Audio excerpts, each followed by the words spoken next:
It's only a game. Why you have to be mad? What is up, heroes of Dominion? My name is Charlie. This is Hero War Central, and in this video, I'm going to use Julius to defeat every Gold League hero opponent that we had in today's Guild War. I am going to try to use as few heroes as possible, and if you have any questions about anything specific, we are using max testing for this, and I know that the Tree of Wisdom doesn't really convey over in there, but in the bottom right-hand corner, right below my lovely face here, you can see my Tree of Wisdom ranks if you're so inclined. So, I had a question over the last day about why Arachne and Maya are an effective combo. I've mentioned that a couple of times. I'm going to talk about that in this fight, but like I said, we're going to use Julius, and he's going to be our tank option. We're also going to probably have to stick with Martha because I think that there's a lot of Ju in this enemy line. Probably should have Martha leveled up anyway, but we're gonna deal with that when we come to it. I'm also gonna use Ginger. I'm gonna focus this video on Julius, but I thought that I would use Ginger as well because I thought it would be kind of fun. I also realized that I wasn't showing the info screen after the battle, so we're gonna try to do that in today's videos as well. Now, thing about Ginger, lower damage output than other heroes, but I wanted to use her because not very popular choice. And it doesn't really work well with Julius or any of the heroes that works well with Julius, really. But I figured that, you know, why not? So we're going to use we're going to use Ginger. We're going to avoid the more common damage dealers just to kind of show off the effectiveness of Julius as a tank. You can see there that the Arachne and Maya combo helped negate the Ode to Serenity of Sebastian. So Sebastian blocks debuffs from applying to your team, 15 debuffs in total. If you take a look at the pet Biscuit, the Stay and Chill Violet ability that you gain when you patron Biscuit to a hero, says attacks made by the owner reduce the healing received by the enemy for 5 seconds. Now, why is this a big deal?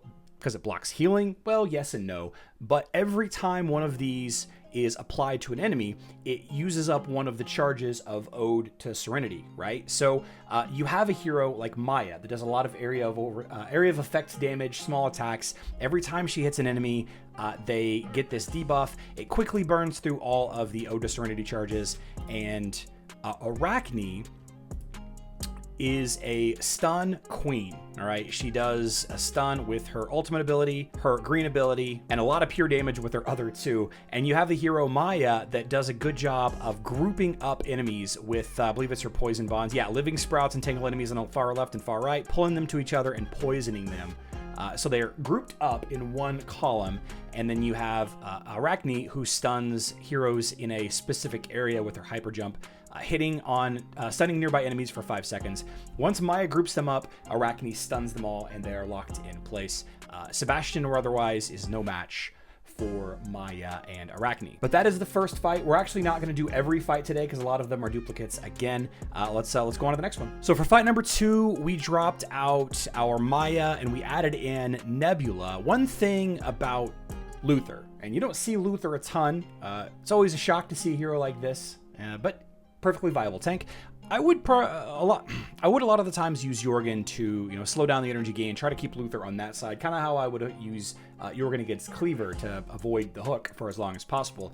Hero like Ginger that faces a specific direction when she ults is a problem because she will target she will target Luther behind her if he is back there. So this is a really tough fight. I did add in the Nebula here. Nebula boosted Ginger is pretty solid, and of course Helios to protect against that Yasmin. I'm going to speed this up a little bit. One cool thing about Ginger is, if not for facing off against Luther, we would be knocking over Martha's totem frequently.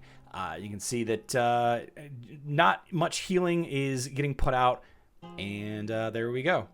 Now, one thing that I would like to say is Jorgen and Julius are pretty good together, though the damage output is on the lower end. That's why I needed Nebula for this fight. So for this next team, I wanted to show you the dangers of a hero like Ginger and why she's perceived as a lower quality marksman than a hero like Dante. Right now, the trend, if you will, is dodge teams, especially on defense. A lot of Auroras, a lot of Aurora Dante, occasional Yasmin, definitely some Heidis in there. And the nature of Ginger's ability is that she charges up enemies extremely fast because of how frequently she attacks. And unfortunately, Julius doesn't have all of his skins yet. That's an excuse. That is an excuse. but it wouldn't be as bad if Ginger wasn't charging up the enemy so much. And I had to add in this this hero right here. This is an Amira line. See, adding in Amira right here. Amira is a nice counter to a lot of the enemy Dante lines that are out there. She causes heroes that have critical hit stat to miss. So even though Ginger charges up the enemy line, it ends up being that he doesn't do nearly enough damage. And then once the Maya Arachne stunlock kind of takes over, Arachne provides magic penetration, and Amira kind of knocks everybody down when she blows everything up. I'm just going to show you Amira's ability real quick that makes it worth leveling her up. Amira grants a wish to enemies with the agility main stat, boosting their critical hit chance for 7 seconds. Boosting their critical hit chance, oh no, if it was above 0 at the time of activation. Unfortunately, all their critical hits end up missing the target during that time. And the thing about Sebastian lines is that he provides this Ode to Serenity very early because of Public Idol. You know, starting energy 68%. He ults really, really early, and he has a critical hit chance artifact weapon. So he gives Dante critical hits, which makes very lethal Dante teams. But with Amira blocking a lot of that damage, it ends up being a nice win in our favor. So I hate to add Amira just to make Ginger useful. There are other damage dealers that would be way better choice against this line than Ginger, but since we've been using Ginger, I wanted to stick with her. It might be possible in a skin or two with Julius, he'll end up being tough enough to tank this, but right now, not the case. All right, so for this next line, we took Ginger out, not because I couldn't win with her. I just wanted to kind of go a little bit different direction.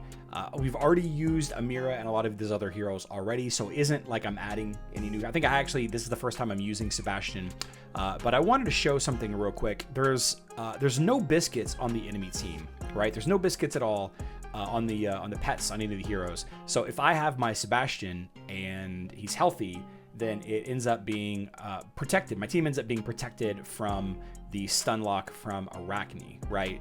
And of course, Amira, to kind of have the same situation as I did before, Amira becomes my primary damage dealer in lieu of Ginger against this line.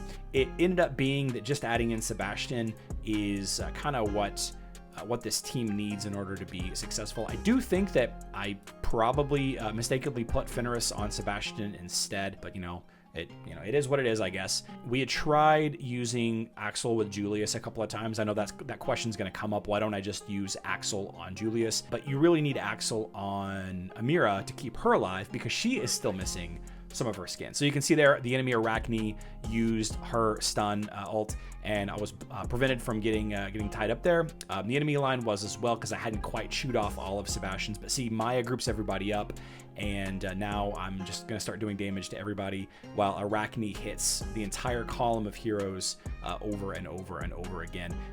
Again, I don't like the fact that I had to take Ginger out for this instance, but whenever you're dealing with so many different kinds of problems on the enemy team, stun locking Arachne and damage dealing Dante, the icing on the cake is because Ginger attacks with small attacks but very frequently, Corvus is kind of a soft counter to her as well. So I continue to say that, Ginger is a great hero, but I wouldn't attack into this style of team.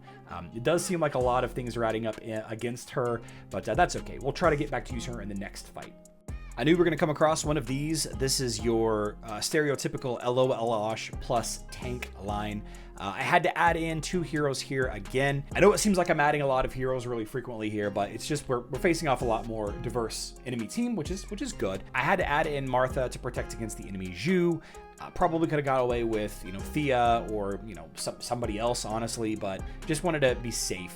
Of course, Martha is pretty soft countered by Cleaver, so I added in Jorgen. And because I added in Martha, I had to use Jorgen. And this is kind of my default choice. And I think it's okay because of 2 reasons. First of all, you're going to level up Martha for the LOLOsh team, no matter what team you're building.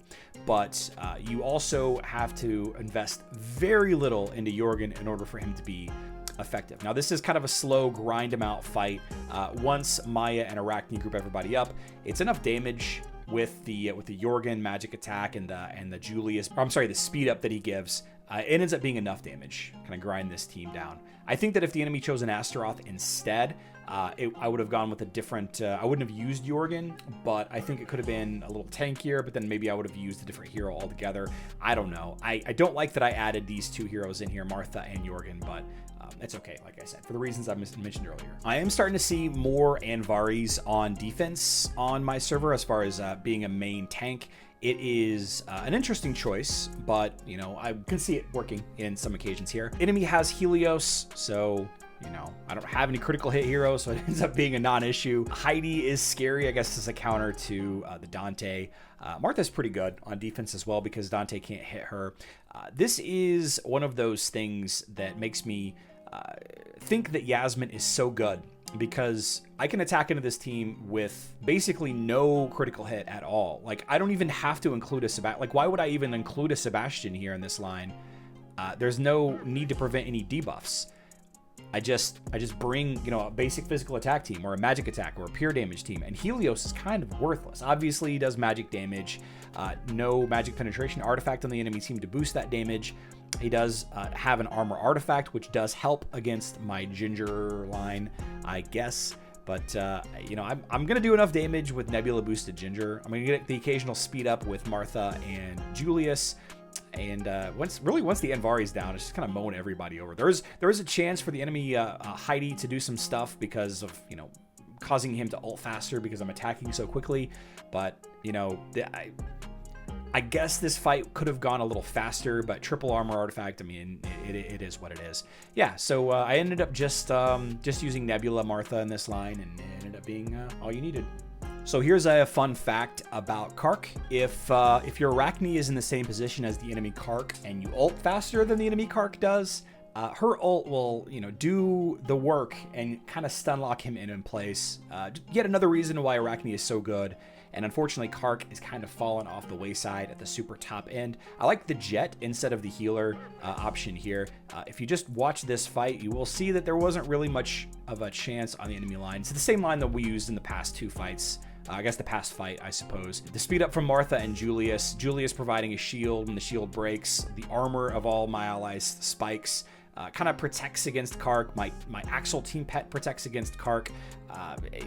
Nebula boosting Arachne, pure damage and magic damage. Nebula boosting my Ginger.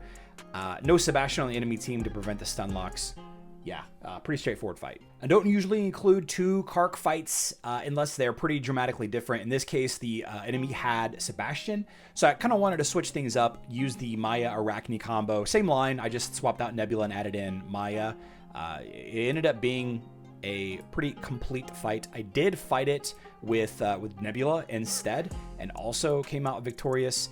Just to show you the fight real quick. Like I said, if your Arachne goes up before the enemy Carc does, and they're in the same position, then oftentimes the enemy Carc really can't do much. Carc is kind of designed to be able to go up against Ginger pretty well with his physical attack shield, and, you know, getting hit a bunch ends up, you know, charging him up, and, you know, a charged up Carc is kind of a scary thing, but a win is a win. Guys, if you're building Dante, and I know a lot of you are, if you're building Dante, then you have to protect him, okay? And just having Sebastian is not enough. You include Isaac in here as a way to protect against magic damage, and that's something. But as we've seen time and time again, you know, obviously the defender doesn't have the opportunity to choose who attacks him, but all I have to do is not bring magic damage and still bring a team that can beat Dante. Just gonna kind of show you here. Use the same team as we did just a second ago. Sebastian is easily defeated by Maya Arachne. The Dante, or really nobody, with the exception of Isaac's ult and Astaroth's energy burn, really nobody can touch Martha in this fight. Not at all. Like, he doesn't have the opportunity, Dante doesn't have the opportunity to knock my team back. And once the Maya Arachne thing gets going, it's just a matter of time until Ginger burns everybody down. Kind of speed things up here. You know, side product of using Ginger is that she can actually reach Martha, which knocks over her totem. Do get pushed back a little bit, so I do take some damage from the Martha there, but really there's nothing to boost Dante's damage output. Without Sebastian, I mean, Sebastian does add the critical hit damage, you know, artifact weapon, but without Isaac boosting armor penetration, they're really even, you know, especially when Julius gets, you know, more skins, he's going to be significantly better against Dante than what I'm showing now. A couple more fights.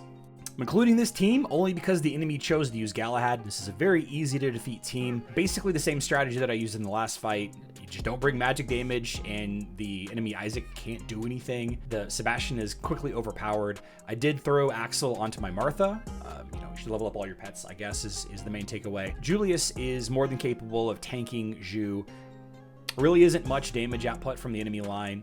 Sebastian providing more critical hit rating, a little bit pure damage on critical hits, but maybe with a few more lucky hits, possibly. But once that first armor artifact goes up in just a few seconds, once Martha's armor artifact goes up, I keep forgetting that Julius is a critical hit artifact. That is actually something that I forgot about. I forgot that he had a critical hit artifact, so I guess I should be careful against enemy Helios lines. And enemy Amira lines too, I suppose. But, you know, grouping them up and then, you know, just kind of knocking them all down. All right, so this fight got a little scary. Enemy tank using Arachne. I like the line. Got Iris, Heidi, Dorian with Helios.